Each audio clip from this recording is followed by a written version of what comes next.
Guys, for today's video pala guys, ayan, may umorder naman sa atin ng maha. We're gonna cook maha guys. Hindi ko na ng video yung umpisa.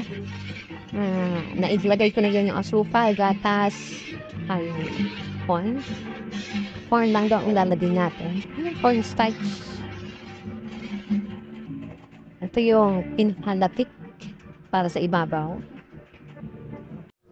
Ayun guys, sa part na to, halo lang tayo ng halo. Pag nilagay na natin yung corn starch, importanteng haluin natin ng haluin para hindi siya mamuo, hindi siya dumikit at masunog. Medyo nasunugan ng konti yan sa part na yan pag lumapot. Pag lumapot na medyo mabigat na siya haluin, yung part na yan, malapot na siya dyan. Tapos ilagay na natin yung corn.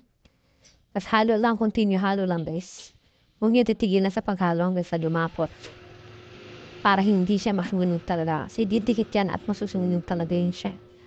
Importante yung halo yan. Just continue halo lang talaga. Tapos ayan. Halo lang na halo. Nakakangala yung part na yan guys. So ayan, medyo, luto na. Tapos sinali na natin. Sorry.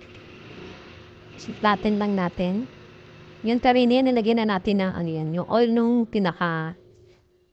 latik niya. Tapos, may natira pa yan yung konting oil na latik. Ibubuhos natin sa ibabaw para mas mabilis siya flat. So, lalagyan na natin yung gata.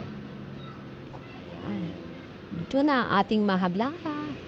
Thanks for watching. Bye!